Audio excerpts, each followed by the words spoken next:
And good morning, everybody. Welcome. Good morning. I mean, the clock just strikes 12 and it's midday, so we're in the afternoon. How are we all? Welcome to this special edition of The Bookshelf. Very, very loose and easy here this afternoon, this Saturday afternoon, because we don't have a guest, which is quite nice. So the lads don't have to panic and wear their best tuxedos, which they don't normally iron and have dusted down to welcome the guests with laurels. That's the other thing they normally wear. They take them off from their own crowns and put them before them all. Actually, that's gas. By way of explanation, this is a riff of a show, okay? So just kick back and enjoy yourselves. I hope you're doing great. We're now into nearly December 1st, so I thought this is the time to throw some books in a bag. Thank you, Lillian Smith, for her joke when she saw the Instagram post this morning. And they were literally, my books were in one of my suitcases. She goes, "That's your bookcase?" I was like, yes, zing. Thank you for that. You are welcome to this show today to take part. If you've got questions that you want to ask or comments you want to make about books of the year or, in fact, anything else. People are very nosy about me. I was on the red bus yesterday going to the red car park, which is one of my favourite things to do in the whole world, just when you're wrecked coming back and landing in Dublin Airport. I love going to the red car park, especially when it's Z. Put it this way, it wasn't me.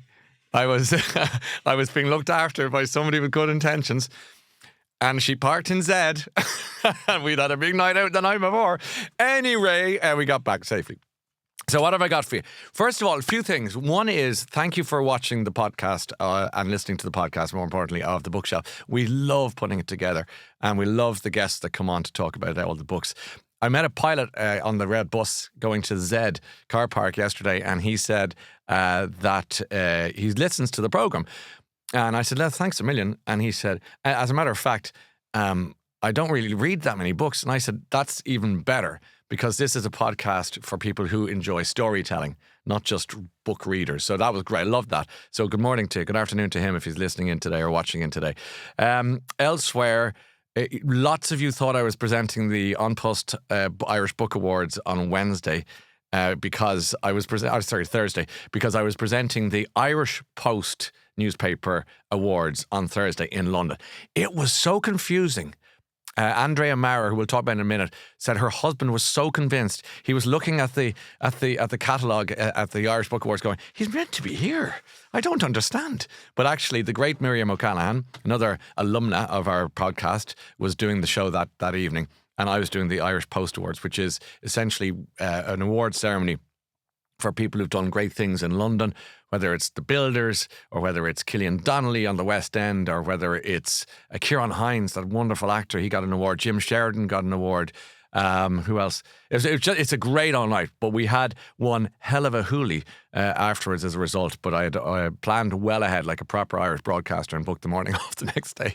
So that was very professional of me. And elsewhere, what do we got? We got lots of people are getting involved. Oh, Dolores is listening in from Oz, from Australia, as opposed to, literally Australia, as opposed to she's with that green woman who I keep seeing on the TV. And the green woman keeps coming up on my Cynthia Erivo keeps coming up. Can we talk about that? On your algorithm? It is on my algorithm now. No, not in that way. It's only because I went to see the Wicked for Good last week. I'm riffing only because we'll get to the books in a second. Went to see it with my eldest daughter in London. And I quite like these films. I think it's largely because I'm going to see them with my daughter, and we just have great fun. Get the popcorn and the Cokes, and we're having a great time. However, so have you seen Wicked for Good? Tom, you're a big Cynthia Erivo fan, I believe. You haven't seen it. Aidan, have you seen it? No, come on, don't be such a bloke. This is toxic masculinity. This is a great, embrace your inner Aussian. This is a good, that's what they're called. That's what you're called. This is a fine film. I thought it was great fun, except it got goddamn weird, because there's basically an intimate scene between the green one and one of the soldiers who goes on to become the Scarecrow, which is, so, like, can you imagine the Wicked Witch, like Margaret Hamilton in there? I don't want to. No, but that's what it is. She's wearing an off-the-shoulder cardigan with lacy underwear. Like, it's completely off. Imagine, I'm just so glad. What if you had a kid going, what's the Wicked Witch doing now? Shut up. It's not, she's doing she's doing nothing. She's casting a spell. Let's go to the popcorn. It was just crazy talk. But it was great. It was a good film otherwise. They could do loads with that. So that's that. Now we really are bouncing. So I wasn't presenting the Irish Book Awards, but I wanted to make reference to the fact that lots of people who have appeared on this podcast have won awards. So let me just see. We got Andrea, we'll talk about her in a second because I just loved her book. It Should Have Been You. She was our guest and we talked about that book. She won a crime fiction book of the year. Andrea, well done. Congratulations.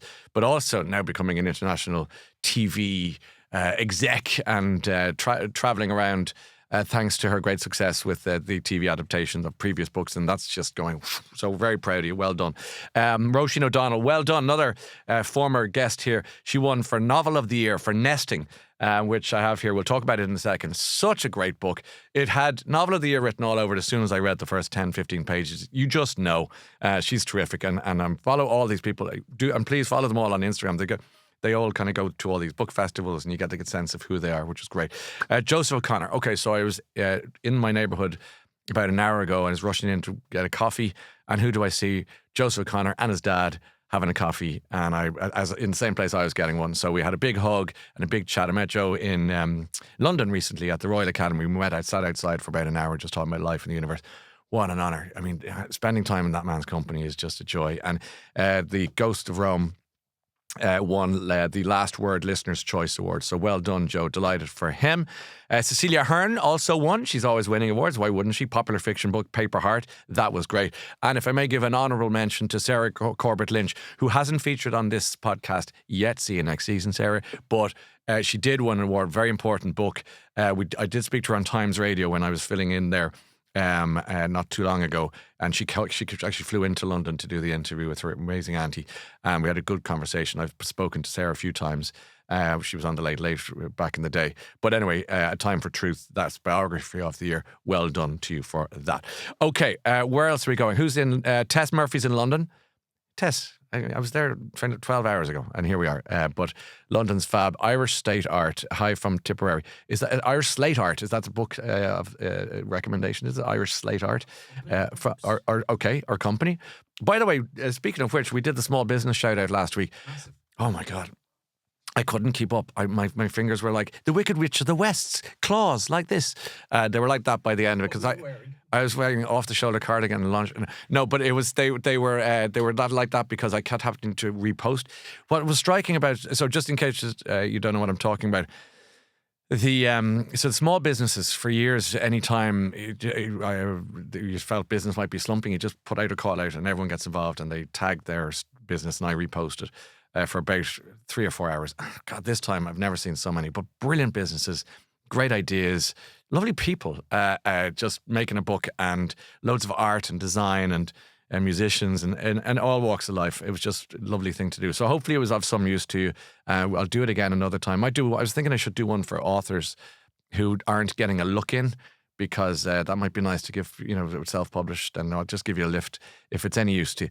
I'm happy to do that. I'm also going to talk to you about the bookshop that you love. So if you have a bookshop in your area that you'd like me to mention in this podcast, lash it in now. That's what this is all about. We're live, and that gives you a sense of pace to the show. What's a book? Jane Barry wants to know, what's a book that you love from your childhood? Was there one in particular that ignited your love of reading? I was very lucky to live in a house that was full of books. My dad was a great reader, and I loved the spines of the books, the penguin, the orange penguin spines that you'd see. And I remember I tried reading, there was a book called The Clockwork Orange, which I'm sure you know, and I tried reading it as a very precocious teenager, maybe about 14. My elder brother turned around and said, "What are you doing?" I said, I'm trying to read Clockwork Orange. He said, "Have you started it yet?" I said, "No," but he said, "Well, read the first paragraph." I read the first paragraph and went, "Yeah, you're right. I haven't a clue what's happening." So I put it back on the shelf. But marks for effort. I went back to it subsequently, and it's one of my favourite books. The opening line is, "What's it going to be then, eh?" And it's Alexander and his droogs and going about causing all sorts of chaos. But it's a fascinating book, Clockwork Orange. But that's not the book I'd use. Look, I'm like so many of the guests here. I was a Roald Dahl guy. I was a Nina Blyton guy. I was into all these beautiful books as a child. I read in the bag. I was very fortunate. I never got car sick. To this day, I don't get car sick. I can read in any sort of motion, like if the car, train, everything. It's a gift, and I love it. So that was very fortunate. I was able to read all the Enid Blyton stories for 5-year-olds, stories for 6-year-olds, all these sorts of books. And then my life completely changed with the Chronicle of the 20th Century. If you haven't seen it, look it up straight away. Get it for somebody. If you got a nerdy son, daughter, nephew, niece, godchild, whatever it might be, who is just interested in the world, but mightn't be a voracious reader. The Chronicle of the 20th Century. I know it's a bit dated now, but it deals with every story of the year. Have you guys? Do you know that the Chronicle of the 20th? You'd love it, Aidan. It's like a massive big phone book of a book, and every year is treated like newspaper articles. So that's where I first came across like the Profumo affair or the Beatles or Kennedy and stuff like that. So that's a terrific book. So that answers that question, I hope. Reese Scanlon. Oh, sorry, Essen. Graham is in Essen, in Deutschland. Welcome. I've never been to Essen. Anyone been to Essen? No. Okay. Elaine, hello from Leicester. Well, hello and welcome and lovely to see you. Who's your favourite author? Reese Scanlon. That's a great name. I was watching Matthew Reese in The Beast it's really good. He's really good. Who's the female? It's Carrie from Homeland. Claire Danes. Wow.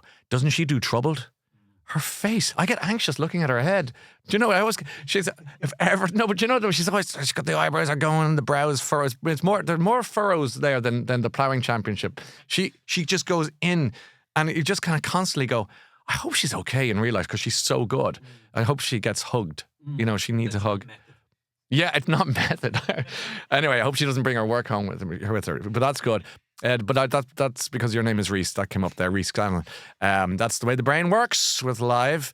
But my favourite author, it's too hard. I'm not going to answer that question right here, right now, because I've too many at the moment. There are go-tos, obviously Louise Penny in recent years. I just love when she gets the book out. Liz Nugent, I love when she gets a book out. John Boyne, I love when he gets a book out. Anthony Horowitz, I wait and pray for a new book. Like, it's stuff like that I absolutely love. You're mentioning bookshops. I published a book of poetry at Listowel Storytelling Festival in September called Unveiled. Sandra Bean wants to know, do you have any interest in poetry? It's a fair question. I'm not going to lie to you and say I sit at home and read Sigrid Sassoon every night at midnight with a candle wondering what happened. But I do like some poetry. I don't have a huge appetite for it. And that's more on me and not on the poets. I just haven't expanded my mind enough to appreciate it much. I loved Patrick Kavanagh at school, and to this day I adore the poetry of Patrick Kavanagh because I think I understand it. I think it's earthy and it's accessible. But aside from that, I first of all, congratulations as well on getting your book published, and I would definitely be inclined to have a look at it. I think as I get older, I have more inclination to be more reflective, and therefore poetry probably would enter my world more so, if that's fair enough. Bookshop shout-outs. Maynooth Bookshop. Have I been in Maynooth Bookshop? I'm not sure. Good afternoon to everybody. Books on the Green in Sandymount I have been to because it's about 4.5 seconds away from here, so that's handy. Well done. Are there any Christmas books that you read around this time or you read? I always read A Christmas Carol by Charles Dickens. Rachel, that is a beautiful thing to read. You know what I'm going to talk about now? The Muppet Christmas Carol.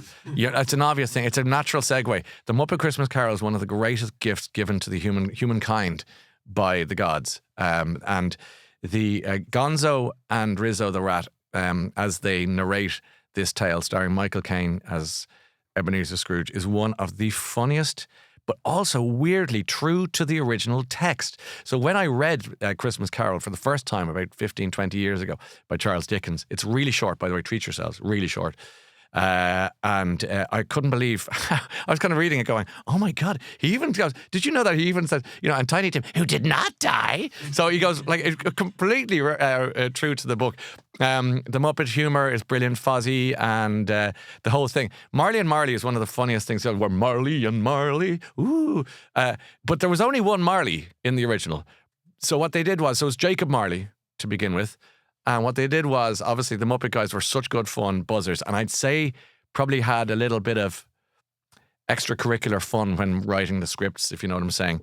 And very good. So rather than just have one Marley, they took Statler and Waldorf, the guys, the old fellas, and they call them Marley and Marley. And they say we're Jacob and Robert Marley. So it's Bob Marley. So it's like, come on. What's not to love? I can't wait to watch it. Well, I watch it with my girls every Christmas and we just love it. Coffee break. Okay, so, Mark and Scarbatus, our old mate. Yeah, so Mark and Scarbatus on Virgin Radio, when I'm broadcasting there, is a regular listener, and I met him a few times in Carfest, which is Chris Evans' charity event, which is magnificent. If you have a guest, please can you give my book a shout out? I can, and I'm happy to do it. It's called The Pie-Eating Man's Guide to a Healthy Mind. He's great fun. Even the book title will tell you exactly what you need to know. And it is, he's very... very humorous, fun guy, but keeps an eye on the noggin. And that's what that book is about as well. And it's great fun and it's very accessible. So well done. Val, another very, very loyal listener. Val, if you're watching today, hi. Val and I are planning to make it to your walking tour. So did you hear about the walking tour? There's been more mentions. Have there? Sugar, I better do it now. Okay, so the walking tour came about kind of apropos of absolutely nothing but a whimsical thought in my head, whereby now that I've been 2 years in London, I feel like I know a bit of it quite well. And what I wanted to do was for listeners and just casually, maybe some Instagrammers, was to say, let's all meet for the crack at Charing Cross Station. Go to the Greasy Spoon to get I have a Greasy Spoon nearby, and they see me coming in and they go, it's him. Can we get the beans and the sausage roll and the fried egg and chips and a bottle of water? Yeah. What about a jelly deal? No, not jelly deal. No, that Charles Dickens has a lot to answer for, and that era, jelly deals are for sale, and you know they can. It's still a thing in certain of the market. But we're going to do a little walking tour, and it's just free. Like we go down. There's Big Ben. There's the House of Parliament. There's Buckingham Palace. And it's just a lovely, maybe an hour and a half or 2 hours. Might go into the National Portrait Gallery, all free. Look at Paul McCartney's portrait, or Ed Sheeran's portrait, or Mo Molam's portrait, or Paul Smith's portrait. And then kind of end up going to one or two bookshop, Hatchard's, just while we're on the book. Hatchard's on Piccadilly, extraordinary bookshop. It's like someone's house, about 4 floors, and you can hear creaking on the stairs as you go up, but it's modern. I think it's owned by Waterstones, which kind of takes this slight bit of old worldliness out of it, but still it's beautifully stocked and quite eccentric people working there who probably all went to one of the big colleges for a while. So you get the idea. Okay, that's really good. Okay, we'll keep moving on to books of the year. Jeekers, that's why we're here. So what happened this year was, I think something beautiful happened in book world. Loads of great books kept coming out, and my eyes were on stalks trying to keep up with them all. We got a lot of the great writers came in to see us here, but also I was reading different things along the way. I'm gonna kick off with Andrea because she won the book of the year, the crime thriller of the year. And how's that for the shot? This way. How about that? And that is It Should Have Been You. Now, what Andrea does is she captures the kind of suburban. In this case, it's Ireland, but it translates, as we know from her great TV success, it translates. All it is, it's suburban neighbours. One of them puts a message into the WhatsApp, and it's the wrong message. It's a bitchy, gossipy message, and she puts it into the group WhatsApp, and it's referring to people in that group, and it kicks off from there. So if you can imagine, those WhatsApp groups are a terror in people's lives. You get kind of kidnapped into them, don't you? And just kind of, you've been at it. What? I don't want to be at it to anything. I was just sitting at home watching TV. I was happy. And now I'm in a WhatsApp group. So she gets that really, really well. That will be on TV or movie or whatever very, very soon. And you've got her back catalogue to go to. If you like that, you're going to love it. So that's definitely one of my books of the year. Well done to Andrea. I'll put that down there. I'm going to mention my favourite, one of my all-time favourites, who's Louise Penny.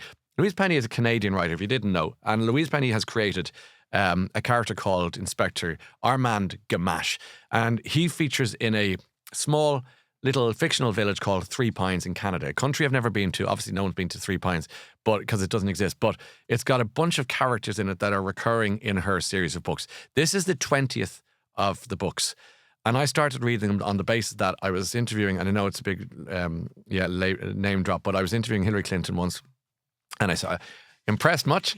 That was the most cynical gasp of not being impressed I've ever. I can't believe you're trolling me. Tom, you were so nice. I'm glad you're in a moon boot. I hope it extends longer than the 3 weeks. Give us look, just so you know, I'm not joking. That's what you get for being cynical. Give that man his crutch. Thank you. Louise writes these amazing books about this village of Three Pines, and Gamache and his lovely wife, Ren Marie, they're actually, weirdly for a book series, happily married. And for whatever way she writes, there was Hillary Clinton, I was interviewing her, saying, what do you like to read? And because you're like a very busy woman. She says Louise Penny. She put me on to her. In fact, they ended up writing a book together. I interviewed them both about that book. But this series, the Gamache series, are stunning. I find these are lovely books to go to if you're a bit hassled, if life is getting a bit heavy, or you got a lot on at work, or you haven't read for ages and you just want to try something a bit different. They're well written, like they're extremely well written. There's a lot of heart in them, but there's a lot of edge in them. Like it's really quite the perfect read. So if you start with the first one called Still Life, if you haven't, you're in for a treat. Give it to somebody in your life if you don't want it for yourself. This is the most recent one, The Black Wolf. It's a two-parter, which is unusual for her. And it leaves 3 pounds and goes a bit more international. But I can't recommend her books enough. And actually, as it turns out, she's one of the nicest people I've ever met in my life. But that's just by the by. Even if she was a green witch from the West, I'd still read her books. But she's not. She's just a lovely human being from Canada. Will I include this in books here? I'm going to put it here anyway. This is The Land in Winter by Andrew Miller. Recommended to me by one Elizabeth Day, who will be featuring a little bit later on with her, one of her great books. And I did enjoy this. Now, this is a Booker Prize nominee. It didn't win it. Flesh won it, which I'm not even featuring here because it just wasn't for me necessarily. I liked it, but I didn't really. I wasn't rushing back to it. You have to. I feel you have to rush back to a book for it to be something special. If you're tiptoeing, if you're reversing into a book, you're goosed. You just want to be running to it. I want to get up early to read more. I want to go to bed early to read more. I want to turn the TV off to read more. That's the book. They're all the tests you have to pass for a book to be for me. This I like though. It's very moody, very melancholic, very atmospheric. And it was a nominee for the Booker Prize. And I say that because the Booker Prize for me is impenetrable largely. I find the books too highfalutin. I know they're works of art, but they're probably just a bit too much for my brain. However, this was different. I felt I could enjoy this, but it's bleak. I mean, it's called The Land in Winter. The clue's in the name, but it is beautifully written. But you want to be in the holier health to read it because it's kind of a bit gloomy. But that doesn't mean it's a bad book. It's not. Now I'm going to mention this one as well. This is Lisa Harding. I met her where did I meet her? At the Cork festival that I went down with Graham Norton, West Cork Book Festival, which was great, by the way. A great night and a great fun meeting everyone there. The Wildelings by Lisa Harding. This has all the kind of elements of Donna Tartt's Secret History. I'm fascinated by university drama. I really enjoyed being at college.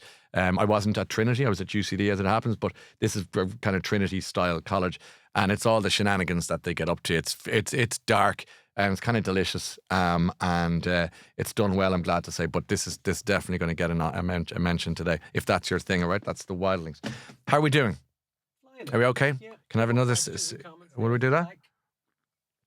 Elaine says, jelly deals, leave them into the Londoners. Yeah, okay. We'll stick to the Ray or Skate, as it's called here. Very good. Yvonne says, can you do a walking tour of Dunleary to the light? Hang on, I'm not Francis Brennan. I mean, Francis has a job, and that's his. Get the flag out and head to... let's see how London goes, and then we'll see if we get into a walking tour. I am thinking of doing a bookshelf live show. Maybe in Dunleary. We might have a look at the pavilion. We're thinking about that. Would you come? Would you be interested in that? Maybe a couple of authors, and we'll record it and turn it into a podcast. That might be nice. Speaking of which, local man there, Joseph O'Connor, The Ghosts of Rome. This is beautiful, based on Monsignor Hugh O'Flaherty. These are the books that... It's a trilogy, as far as I'm aware. And this won Book of the Year as well for the Listener's Choice, the Last Word Listener's Choice Award. Joe, one of the nicest people you could meet. It's like constantly going to the same restaurant to get the most delicious meal. You know, where you go, I think I'm going to treat myself to a Joe O'Connor. You know, that's what it's like. He just cannot disappoint. He can try if he wants to, but he just doesn't. So that's a beautiful book for anyone who has... I think if you like history, but also history that's just beautifully written, it is a fictionalized account of what is loosely a true story. But love that. That's Joe O'Connor, so that's worth a go. I'm going to mention a couple of non-fiction, actually, while we're here, because the American presidential election, the last one that Trump won, was fascinating. I thought it was like watching a box set. And I've read 3 books on that election, and I think this is probably one of the best. I love the cover of it as well, 2024. By these 3 authors. I won't get into that now. You'll find that where you get your podcast. But, well, I better, in case you're just listening, Josh Dawsey, Tyler Pager, and Isaac Arnsdorf. And really what these books do, I'm reading one called Retribution as well, which is really good. And it just goes into behind the scenes of what the hell happened. The Joe Biden one, which I lent out, which I don't have today, is called Original Sin, I think. And the point of those and of all these books is that Biden really wasn't with it medically enough to run, but he was hidden by his team. That's their thesis. You can agree with it or not. And he probably should have stepped back ages ago or admitted to being a one-term president in the first instance. So you read this to decide how Trump retook the White House and the Democrats lost America. I just love that. So for the political nerd in your life, go for that. I should mention also while I'm here is Get Out. If you like British politics, Patrick Maguire and Gabriel Pogrund have written a book called Get In. Sorry, Get In, Get Out, Get In.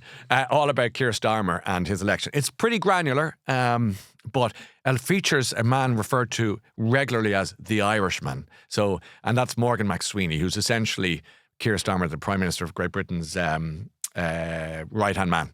Very interesting, from Cork, Macroom, I think. And I've never met him, but he sounds like a very interesting guy, very busy guy these days. And he's at the heart of the action. So that's a good book too, called Get In, Patrick Maguire, Gabriel Pogrund. I'm going to go for another, I want to mention Karl Henry, one of my favourites. His book was nominated The Walking Effect. This is someone who's saying, can you do a walking tour around Dunleary as well as London? This is, if I can't, Karl will. How about that? The Walking Effect with Karl. I mentioned it because he also, when I started getting healthy about 3 years ago, I never ran a minute in my life, and now I do about 5 to 7K every day if I can. And eat much healthy. I think I turned 50 and said I'm going to be dead soon, so I might as well try and catch up a little bit because I wasn't living too well before that. So Karl, but like me, just in case, little insurance policy. Karl Henry's Healthy Living Handbook. I really like this. Now it's old, but if you are one of those people like me who isn't going to run a marathon, isn't particularly fit, but wants to live a little bit better, this really helped. It was like the Ladybird Guide, like better meals, easy to cook meals. I was in the local dry cleaner in London the other day, and I was just saying I had to get a button put on the coat, and I was mortified. But she does the adjustments there. Lovely woman. I call her Desiderata because she has the poster of that lovely poem, Desiderata. She's from Afghanistan originally, and she's the most gentle person. But I haven't had the courage to ask her name, so I just call her Desiderata. And so I'm going down to Desiderata now to get the button done on this. And I was saying to her, I wish I'd had home economics at school. I wish I'd learned how to cook or pay bills. My life would be a lot simpler now. Harry says, would love to go and join your walking tour. Please do it in the new year when I'll be finished my chemotherapy. Well, obviously, the big story there is your chemotherapy, and I hope you're doing okay. I've never been in that world necessarily. I know people who have.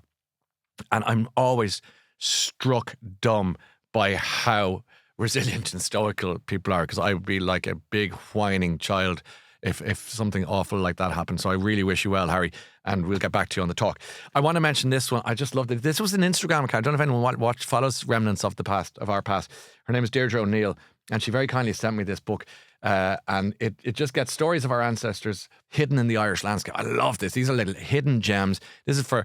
And it's a lovely, it's like a coffee table book, but as you can see, I'm showing this to you in case you're watching this, because we're live on YouTube as well as live on Insta this Saturday afternoon. It's a beautiful cherry picking of bits of Ireland that you mightn't have been aware of. I just thought this was, do you know what this fills me with joy? It gives me the Stephen's Day to New Year's Eve joy. There are very special books that are born for that period in life. Do you know the one I'm talking, where you just go, I have time to read this.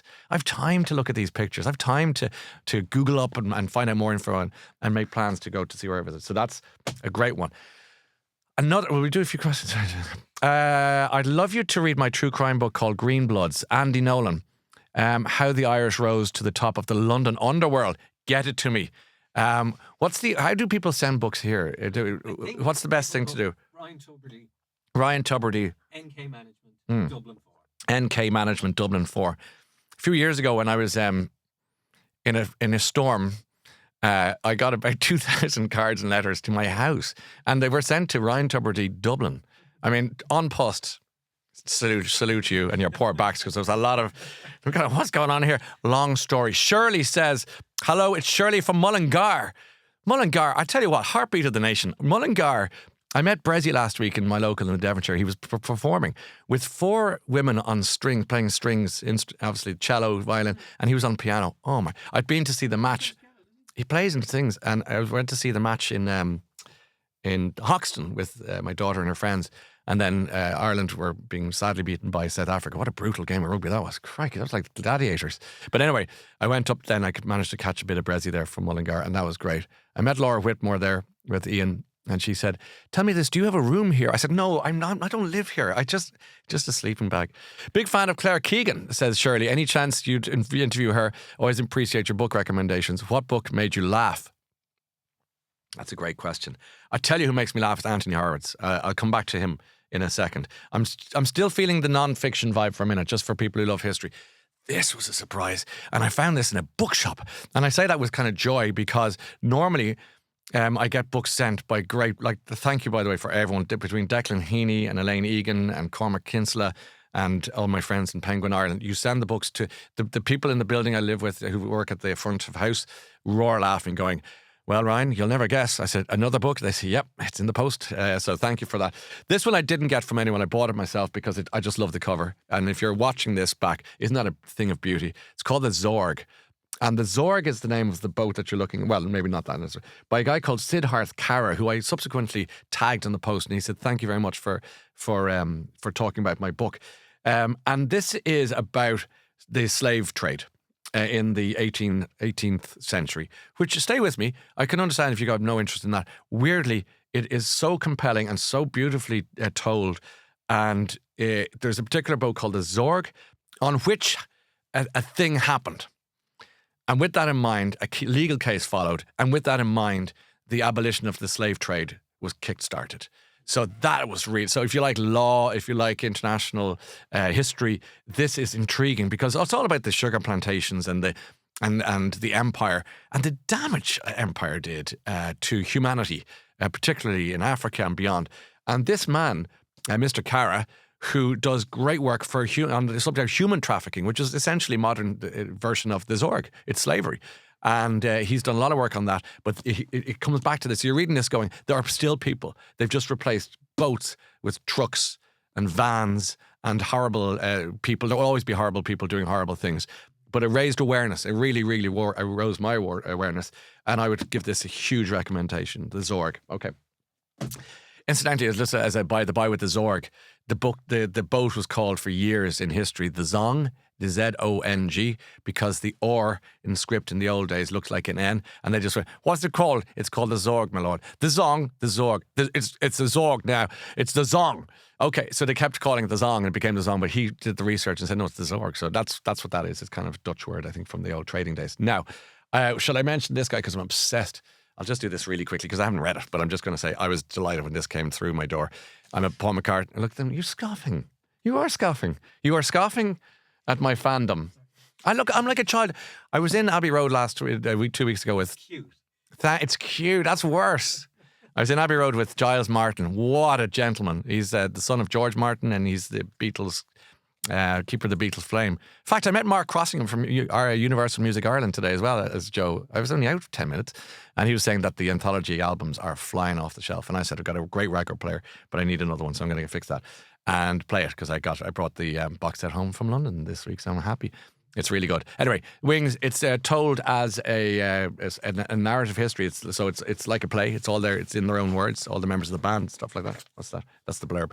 Fell out there. So I don't know how much. I think this is a dipper. Yeah. I think it's a dipper of a book. I'll give it a go and see what happens. Still haven't interviewed him. Christmas recommendation. Stephen's Day to New Year's for Beatles fan. Good thought. Yeah, really good Christmas read. Okay, we're coming to not quite the end. There's a few books I've got to throw forward to the future. There's a few books that I particularly enjoyed I want to mention, so we'll come to those. But let's take some comments from you now as well. Joe O'Connor has a voice like melted chocolate. I loved his interview. So, and yes to a Dunleary live show. Thank you, Siobhan. It's good to get that. Thanks to you, I've read a lot of Joseph O'Connor this year. I would definitely go and see a live bookshelf. Great. Do a long haul from Liverpool. That's Wendy. Oh, Wendy. Yeah, you're going to have to... You get the ferry, could you? Or you could get what they call the aeroplane, which is a no. Wendy, it's lovely to hear from you. Mary says, do you do reviews on self-published books? Well, hang on. My husband... Gerard O'Callaghan has written a humorous short story collection reflective of time and social history called The Lost Heart of the Hamshiner. What's that? Interesting. I've never heard of a Hamshiner. That's passed me by. Would you mind looking up to see what a Hamshiner is? That like, you know, the big lump of ham that they put on the slicer? Did somebody have to shine that so that it looks good in the shop when you went in to get it? It's a term for the title of a book collection. It's a book collection. The Lost Art of the Hamshiner. Okay, so it's his own word. Even better. Thank you, Mary. Sorry, we don't do self-published books yet. I think we might do an episode like this in the new year for self-published books. But in the meantime, if you want to send it in, by all means, do. Horsey says, Ryan, I think you would really enjoy Horsey 2018. Why is that funny? Why is it funny? It's just giddy up. Okay. I think you'd really enjoy Death of a Bookseller by Alice Slater. Oh, great. Okay. I'll keep an eye on that. And look, Nish is in Clare, not too far from Tubridy's pub. Met a man yesterday on the plane from Curraclare in obviously Clare. Actually, at the Irish Post Awards, I met a bazillion people as well, but lots of Clare people. Tubridy being a Clare name. Okay, more books. John Boyne, of course, jeepers. So John's Elements series. This is Water. Isn't it the first in it? I'm only holding this up because I don't have a copy of the full collection. They're all together now as a one book. Buy it. You won't go wrong. John writes majestically. Really, really beautifully interwoven stories. They're all connected by a thread, and it's a loose enough thread, but becomes thicker as the stories go on. You could buy them individually, which I did. I mean, I just gobbled them up. I was waiting for them to come out. And now they're all together in one. I think it's called The Elements, in one compendium, if you like. And that is, they're just terrific reads. And if you get into that, then you'll go into John's back catalogue. You won't go wrong. There's just every book is different. It's not like going to the same restaurant all the time going, I know what I'm going to get here. You don't. And that's what makes it even more interesting. So that's good. One more history one that I'm going to just mention for history fans. The Einstein Vendetta. That's by Thomas Harding. And this is Albert Einstein escaped and got to America and became a famous scientist. And by all accounts, the Nazi high command said, "How are we going to hurt him?" And they said, "Well, we can't get him. We can't. He's untouchable. Doesn't he have a brother or a cousin somewhere?" So they find another Einstein and they try to hunt him down in Italy. And this is a true story. The Einstein Vendetta for the history lover in your life. Okay, so not for everybody necessarily. I'll keep it on. I'll go back to fiction now. From now until the end. Yes, from now until the end. Okay, which brings us to this book is older, but I'm just going to throw it out here. It's called In Memoriam by Alice Winn. World War I, very English, and two boys who are pretty much in love with each other in school, and they go off to fight. And for whatever reason, I find this very compelling and very beautiful, so much so that I wandered into the National Portrait Gallery just off Trafalgar Square and kind of got into an almost immersive visit to that time period of history on the walls. And I just thought it was very good. I mentioned Siegfried Sassoon earlier on. You're in that zone, the regeneration sort of trilogy in that world, World War One. The All's Quiet on the Western Front sort of feel to that. But I don't know why I found that so well. I do, because it's brilliant. Okay, I mentioned reaching across my poor bookshelves at home, lads. They're groaning. I forgot to mention Three Castles Burning. Yes, the Pubs book, which is a beautiful book for. You might have a look at little Donal and see what the full title is at, because I don't want to leave that out as well. I have some books that I don't have physical copies of here that I wanted to mention. But he says David Cameron's History of Dublin Stained Glass is my history book of the year. Amazing. So you're talking about Evie Hone, I'm sure, and the like. Isn't there a famous stained glass in Bewley's coffee shop? Yeah. Isn't there? And we've got some pretty spectacular pieces. Donal Fallon is the author of the book that I'm thinking about, The Pubs, which is lovely. Gemma says, do you pay attention to book reviews and are you influenced by them? That's an interesting question. I am. What I find with book reviews and film reviews and theatre reviews is they give too much away. So I like to go in with a blank check approach. I want to go in and see it raw, if you know what I'm saying. So what I do is I tend to look, if it's a movie review, they tend to have a star rating, and I go to the same people who I trust, because some people will give one movie, just silly marks, and I'm just going, we're obviously not in the same vibe. So I'll watch that. Book reviews give away too much. If I think this is a book I'm probably not going to read, I'll read the review entirely, and I could have my mind changed. But I don't have any go-to reviewers necessarily. I'll just go to where I also like Elizabeth Day. I'll mention her one more time because I shall go to her book now. She is, I think we're on the same buzz in terms of what books she likes to read and I like to read. And her book, One of Us, is highly recommended. Now, it's a companion piece to The Party, one of her older books, but I think it stands alone, and I've given it to discerning readers in my family who really loved it. And what I love about Elizabeth Day's book is the examination of the class system, which I find fascinating in the UK particularly. I think they're a lot more hung up on the class system there than they are here. We have a bit of it here, but it's in the bones over there. And this book looks at that really interestingly. It's a fiction book, but I read it in about, I think, 3 sittings really quickly. I was out on Omi Island and I was the sea was crashing against the rocks and I had a turf fire on the go and I thought, oh God, I'm in heaven here. And the book was brilliant. So yes, that was great. This is a lovely special edition copy of this book. It's Anthony Horowitz. It's The Marble Hall Murders. What? Not signed? Yeah, this is it's a piss. It's the worst book I've ever seen in my life. Did you say it's What? I hate this book. No. a swear word? No, I didn't. Did I curse? Did I? Oh my God. Are you sure? This is like that incident with the Fanta on the toy show. Do you remember that? Oh, yeah. Can I mention that? Can I Clarify that. I can. Yeah. Can I clarify that? Please do. So what happened was we were sitting down. I was wearing a professor's coat, and I know this because one of my friends, Jen, who works with me in Virgin Radio, was looking at it. She did a deep dive into the toy show. She was going, "Who are you?" And I said, "Toy show, Google, good luck." And I went off and I came back and she was just her head in her hands. Anyway, sorry. I was sitting down, Your Honour, in my white lab coat because we were doing something sciencey. And there was a big dirty bottle of Fanta unopened. And the idea was with the young person I was talking to, I would open a Fanta, pour her a glass and pour me a glass. And it was like this idea of just like, oh, we're having a dinner and it's a bit of crack. Anyway, I opened the Fanta and it was one of those moments and it just exploded in my hand, essentially. And I said, oh. Now, I got home that night and there was a viewing party in my house, the girls and some pals. And I said, and that was 2 hours of live TV. Like it's fully live. There's no delay, as is apparent now. And by virtue of that incident. And they said, what happened? I said, well, you tell me, how was it? Was it good? I didn't realise there was such a furore over the fact that I apparently cursed on live TV. And this is a TV show with 78% viewing share, so full North Korea job.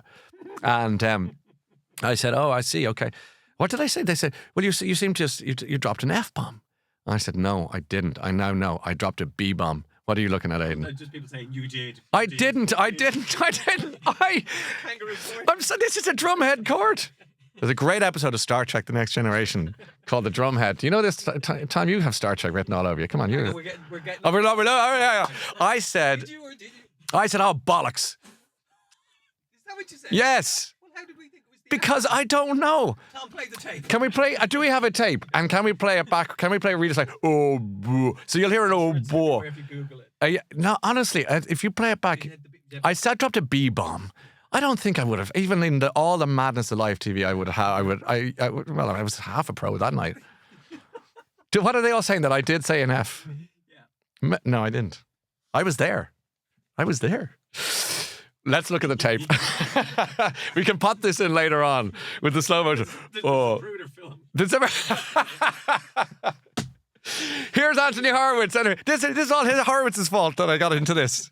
You made it happen. Sign it. He didn't sign. I have his 10 books of his signed, but not this. I love this copy of it. It's so elegant. Marble Hall Murders. Look, what he does with the English language is acrobatic and so much fun. And this is for somebody in your life who just wants a kind of a fun read. It's not comedy. I don't like, the problem with comedy is not funny sometimes. And it's just witty and clever. And he has a book within a book, if that makes any sense. Start with Magpie Murders, and then you've got 3. He also has the Hawthorne series, and very arguably funnier, where he has this inspector, and he's in it. It's quite meta. Anthony's in it as himself, as a writer who's a bit prim, and this inspector is a bit rough around the edges, and he's going, all right, Tony. And he goes, stop, don't call me Tony, I'm Anthony Horowitz. Yeah. So it's very funny. And I'd highly recommend those. So I get a great kick out of those. And I've become quite friendly with Anthony, and he talks faster than I do. So if we were in a lift and people saw us, they'd say, I wonder where they're from, because we talk a totally different language. Okay, that's Anthony. 3 Castles Burning, A History of Dublin in 12 Streets. Thank you for that. What a great book. Yes, Harry Clark's Stained Glass Bewleys. Thank you for that. Liz Nugent, I don't even read the back page because it often gives away at least 50 pages. Thank you, Liz. That's what I was trying to say. Whatever she said, yeah, the blurb can give it away. I just hear about a book and I say, I just have a feeling. I'm going to be honest with you, I also judge books by their cover. And that is a metaphor. Okay, coffee is ice cold, but I kind of like it. Okay, and actually that brings me neatly to one of my absolute all-time favorite books of the year 2025, American book. And it was one of the first I read, thanks to a recommendation from my brother. And I was given a stink about this book because I hate the cover. I really don't like the cover. Now, my dad said always, my dad had a great line, he said, never hate anything, just dislike it intensely. Isn't that brilliant? I dislike this cover intensely. And it's a good line, isn't it? It just takes the crudeness off it. He was a psychiatrist. As I always say, never brought his work home with him, hence. So, this is Nathan Hill, Wellness. Rotten cover, look at it, weak, insipid. And the name Wellness, also rotten name, which is a shame because it is such a good, interesting book. Good old Tom. I know it sounds like I'm trying to have a pun here, but you get bang for your buck here. It's really, really good. Do you do that? Write your name and the year and the date you read a book. Anyone else do that? Do you do that? Since Primary school. Okay, so now you're taking the mick again. Yeah, this is it. I'm so glad I came in here today. again cute. My dad used to do it, and I inherited that habit, and I do it for a lot of books because it reminds me of, it kind of places me where when I read it. I go January 2025. Oh yeah, I was in a good place then. And there are other books I read, and I go, that year. But here we are. Wellness by Nathan Hill. When Jack and Elizabeth meet as students in the 90s, they quickly join forces and hold on tight, both eager to claim a place in Chicago's thriving underground art scene with a kindred spirit. Sounds boring. It's not. It's really, really good. And I just broke Liz Newton's rule of reading the blurb, but it's only one paragraph. There's about 6 in there. Okay. Well, who else we got listening in today? New radio segment, Ryan. Things you said you do. Things you do. Your dad. Oh, sorry. Things your dad said or taught you. Yeah, I've got loads of those. Actually, he gave me great interest in history. We were going to our holidays in Connemara in the west of Ireland, as we did every year. And he said, "You see that man over there, that big tall man?" I said, "Yeah." He said, "He's a very interesting figure in Irish history." I said, "What's his name?" He says, "Dr. Noel Brown." I said, "Oh, right." And I subsequently read Against the Tide and the Mother and Child Scheme and all of that because of him. Your dads and mums, and you don't have to be your dad or mum. You can be an aunt or an uncle, or you can just be somebody who's just interested in the world and have young people in your life. You are teachers without even knowing it. And that sort of stuff, whether it's music or art or history, it's just such a lovely gift to have been given and try to give back. Let's talk about Roisín O'Donnell. What an extraordinary achievement for Roisín. This is Nesting. This was a hard read because it's really cruel, this man, what he does to his wife. But there's something so powerful towards the end, the survival instinct, a mother, her kids. I found this very moving book, and it won Book of the Year, Novel of the Year at the Irish Post Awards. I'm just thrilled for Roisín. She was a guest here with us. You can listen back to that episode. That's in there, isn't it, in the podcast episode? Yeah, just scroll back. Yeah, scroll back and listen to Andrea Mara, listen to Roisín, listen to Joe O'Connor. They're great episodes and highly recommended. So that's Nesting. She got in touch with me today. That's coming out in paperback as well very soon. So she says, lovely new cover. And it's really, so you don't have to do the hardback. I'm a devil for the hardback. I love a hardback book. So that's that. Another alumna from our podcast is Louise Hegarty. Look at this. I think it's arguably my cover of the year. I just think this is beautiful. The Zorg and this, it's clever. This was a really smart book. And it won't be for everyone. You'll be kind of go, what's going on? I don't understand. Or you'll go, oh, this is really interesting. It turns the whole Poirot, Marple meets the modern age, because set today, upside down. Something really peculiar happens during it. So you have to have an appetite for a bit of a curveball here and there. But I loved it. It's not a big old book, but if people in your life who like, it's not cozy. I love how a lot of novelists I'm interviewing now these days about crime go, yeah, it's not cozy. They don't want to know about cozy. Cozy crime is a lovely, I like cozy crime. There are times that you need it in your life. But a lot of the writers are going, please don't call me cozy. Don't call me cozy. Don't call me cozy. Fair Play by Louise Hegarty is one of my big time books of the year. I just absolutely loved it. I'm just going, I have my little notebook here, you see, so I have to just make sure I don't miss anybody.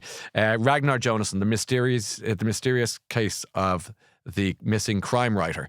Ragnar I go on about because he is a Icelandic writer who writes books that are about 250 pages short, perfectly formed, always feature. You see, he translated all the work of Agatha Christie into Icelandic when he was 19 or 20. So he's now just turning 50 next year, and he is a very interesting guy. He runs along with Irsa the Iceland, what's it called? Iceland Noir Book Festival in Reykjavik, which I've been to a couple of years. Couldn't go this year, but it's just a magnificent place to be. And his books are glorious. I always say you can feel the weight of the snow on the roof in the house where the crime is committed. That's how locked room it is. And you can start, there's a series, there's Dark Iceland, there's another series. Get into them, and they're standalones. They're just wonderful. So I want to mention him. Now, nearly there. I've got their books for the future, and then I want to mention. So one of my top 2 or 3 books of the year is Catherine Chidgey. No, I don't have the book. This is a good sign if I don't have the book. It means I've lent it out, which I don't do. I don't like lending books. I don't like borrowing them because I want to have the spine on my shelf. Like, you know, it really. Is that a nodding of agreement? Okay, thank God. I thought there was more scoffing. I've got Statler and Waldorf here today as well. So where was I? Yeah. So Catherine Chidgey wrote a book called The Book of Guilt. I read this when I was very fortunate to be in Japan with my girls, and geez, we had the trip of a lifetime. That's for another day.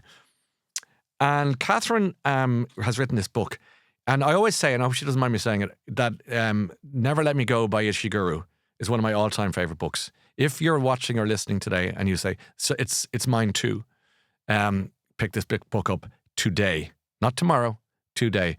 I found it so beguiling and so peculiar and so compelling. It passed every single I wished I didn't have to sleep so I could read this more. It's that good. And it's the same with my next book. It's 3 boys, they're triplets, and they're in a house. It's been ramshackle, it's the 70s. And once a month a doctor comes to inspect them to check their progress. And they're looked after by 3 women. A morning aunt and an afternoon aunt and an evening aunt. I think aunt is the right word. It's just been a while, but they look after. What is their deal? Why are they looking after them? Why are they in this house? Who is this doctor? And why do they have these kind of weird play dates? That it's so creepy. I loved it. It's called The Book of Guilt. Maybe when we're packaging this up, and also most of the books we'll talk about, we will list out on. Oh, good luck with that, Aidan. Aidan was meant to be going out tonight. Not anymore, pal. It's over. It was my friend's birthday, so. Whose birthday is it? Neil. Happy birthday, Neil. Happy birthday. Is he younger than you? He's older than you. 2 years older. Congratulations, You Neil. like that? Did you get a gift? Oh, it's just like, My lads don't buy gifts. Come on. Book of the year, probably. I'll come to that in a second. Let me project to a couple of books for the future. I like this. This is going to be out in April 2026. So this is just a throw forward. It's not the cover; it's just a working cover. But I do love the typewriter. Aidan is a typewriter-ophile, and you love that. It's called The Ending Writes Itself. That's a pseudonym, Evelyn Clark. It's written by 2 writers. But who I spoke to not too long ago, and they're good fun. But this is a book set on an island. They bring about 5 writers of different genres of fiction to the island, and they start dropping dead. It's great. It's a great idea. So you've got the romantasy writer, and then you've got the couple who are writing crime together who hate each other. It's great fun. It's called The Ending Right Itself. That's for April. Okay, so I'm jumping ahead of myself. I haven't started this, but I love Adele Coffey. This is her book. It's called In Glass Houses. That's coming out in February, so that's coming around the corner, so you can get your orders in for that. Adele, again, sharp eye, sharp writer, a very nice person as it happens, but this is 20 years ago. Eddie's career as a journalist was destroyed by the Juliet Fox case. Julia was young, beautiful, born into the privileged world of the Manhattan elite, pulled into their orbit by her investigation. Eddie discovered how far the rich and powerful are prepared to go when their way of life is threatened. Okay, so I'm in there already. I'll get to that in due course. Did I not bring Liz Nugent, her new book, which I started yesterday. Could you just, because the name escapes me, but I started it yesterday, the day before, and I'm 50 pages in, and I am in. It's called The Truth About Ruby Cooper? Ruth Cooper. No, Ruby. Yeah, The Truth About Ruby Cooper. See that? I passed the test. You did. It's Ruby. So the truth about Ruby Cooper. This is really interesting because it begins in Boston. Two sisters, a crime that may or may not have been committed against one of them, and then they move back to Ireland. So it's intriguing. And Liz, come on, she can't go wrong. And that's coming out, I presume, early next year as well. Now this was given to me as well, and I've read this one. It's by somebody called Patmina Sabat. It's called Good People. That's not the cover. That's just a working cover. But the title is Good People. This is intriguing. Well done to Elaine Egan who sent this going, you'll love this. She was right. So this begins, and we way over time. Is there a time? Yeah, it's kind of... 56 in. 56 Are we? I haven't stopped talking for 56 minutes. This must be... It's like, yeah, no. I am pretty wrecked though after all the excitement of these books. But Good People by Patmina. So she's from Afghanistan, came over to America, found her way of life over there. She's quite young. That's what she looks like in real life. There you can see she's young. And this book starts backwards. And what it is it's only just a page each of witnesses, family friends of this particular family. Something happens, but we don't know as it's going along. These people are going, I knew them when they were little. They were great fun. And he was always a bit of an oddball. And it just unpeels constantly, an onion, one after. And it's only not until you get to about 2/3 in, you go, holy smoke, that happened. And it's not boring. You don't kind of, let it happen. It happens really quickly. I'd say this is going to be one of my books of the year next year. Can you believe that? And that's coming out in February. Good People. All right. And two goofy ones because they're so much fun. The Mr. Men series? Right. So somebody in the Mr. Men series got in touch with somebody in the Agatha Christie world and said, can we collab? And they said, sure. And look what you have. Mr. Poirot. Mischief on the Nile. Isn't that great? So they've got Roger Hargreaves and Agatha Christie as the and here's one for the ladies. Little Miss Marple, Muddle at the Vicarage. Isn't that great? What age would they be for? Oh, I think they're fun gift books for you or me, for sure. But for kids wise, it's the Mr. Men story. Like they're completely innocent and they're really cute and they're actually quite a nice gateway introduction to kids for these stories. 3, 4, perfect. 3, 4 years old. They're lovely for folks to read to their children or their nieces and nephews, whatever it might be, because they're short. And what tired adult doesn't want a short book to read before whoever they're minding is going to bed? Okay, we're nearly there, friends. Any other business? I think we're okay. Sandra being, I dated and I make a comment on the book. Yes, you date. So you write the name like I do. Thank you, Sandra. I feel less alone now. Siobhan Kennedy, I use photos as bookmarks. Oh, that's clever. Which is my version of writing your name and dates in the book. I love these. Three Castle Burning, for God's sake, get an ex libris stamp. You're a man of letters. And actually, I should really. Okay. Well, there's a Christmas gift. Tom, you can sort that out. Liz says, Clear by Kerry's Davies, my book of the year. Amazing writing. Okay, I'll take a note of that. Caroline, excellent job with the Irish Post Awards in London on Thursday. Thank you. You rocked. And we're so gentle with every award. You were so gentle with every awardee's award, especially those less comfortable on stage. Love all the books too, Ryan. Okay, well, thank you, Caroline. I did enjoy doing that gig on Thursday night and had a great night afterwards. But yeah, so some people come on stage and they want the ground to swallow them up because they're shy. So you just go close to them and say, look, and keep it quick and let them off. And some people want to be on stage all night. You're looking at one of them? Yeah, I know. I got that beat. Orla, this is amazing. I loved it. Okay, good. And somebody else says, mosaicing mindfully. So they're doing mosaics. I like that. I so enjoy this. Thank you, Ryan. Claire, all the best on your impending nuptials. Thank you, Emma. Oh, yeah, lucky man. That's for sure. Okay, book of the year, probably. I think I'm going to give it here to Florence Knapp. The names. I mean, it is just such a clever, moving, smart book. This is unfortunately the proof copy. She very kindly sent me a hardback and signed it. Thank you, Florence. But I just feel, and look at the length of it as well. You don't need to write 600 pages to write a cracker of a book. You really just don't. This is so interesting. If you haven't read the names, I'll just quickly tell you as we break an hour of monologue. I'll quickly tell, and thanks for all your comments, that this starts with a man and woman. He's a brute, like a horrible person, pillar of the community, all that kind of carry on. She's got a baby in her arms and a toddler in her hand. And she says, I'm going off to name the child and then register the child's name. And he says, you better name that child after me or else you're in trouble. And he really means trouble. It's not pleasant at all. She goes off. She goes to the registrar. What's the name of the baby? And she says, and she gives a different name. Stop. Chapter 2, same scenario. She goes to the registrar and gives another different name. Chapter 3, she goes to the registrar, same scene. And she gives him the name of the horrible husband. Next chapter after that, 7 years later. Chapter 1, 2, 3 features the life of the kid as they get older and all the family, the attendant family, and how the life transpires if she gave them the name she gave them. And it's fascinating. And it really is quite hard to put down. And she also happens to be an absolute joy of a person, Florence. So that's great. The names, I'd be shocked if you gave that as a gift and somebody didn't love and enjoy it. Okay, that is the bookshelf books of the year 2025 with a throw forward to some books for 2026. Thank you for your support of the podcast. Thank you, Aidan. Thank you, Tom. Thank you, Niamh. Thank you, Olive, behind the scenes for just being magnificent. Thank you, Rory, over in London when we do our podcast from there. He's great. Thank you for supporting and liking and reading books and buying books. Thank you to the independent booksellers out there. We are your friend and we are on your side. I think of Louise, my own local bookshop, the Raven Bookshop.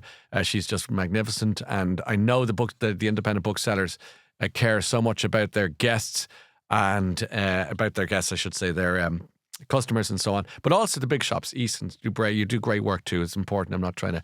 Our chapters, well done. Book of the year, bookshop of the year at the Irish Book Awards, well done. And my friends in the Clifton Bookshop want to say hello. Always give me a lovely warm welcome when I pop in to buy a book I do not need. There's a name for that. Don't know what it is now, but there is a name for that. Buy Irish. Just finished the names last night. Couldn't put it down. Boom. That sums it up. Elaine, you've made my day, Ryan. I'll recommend some books to my book club. So many of the books I've mentioned are perfect for book club, by the way. So good luck with that. Love this chat. Enjoy listening to you and the great books. Well, you might be hearing a little more from me in this platform in the new year. So we'll talk about that another time. We should also talk about the Bookshelf Live, which we might have a little investigation into too. So yeah, we'll have some news and some developments in due course. But in the meantime, thanks, everybody. I don't think we'll be here between now and Christmas. I don't see any. So somebody's dropping on. People don't like to know what's dropped. I don't think so. So Tuesday, fresh episode, and we've got 2 after that then. So 3 left. Oh, great. Okay, so we will talk to you in that sense, and we might do one more of this in the future. So in the meantime, it's Saturday afternoon. Go forth and be happy and be brilliant, and we'll talk to you the next time. Bye, everyone.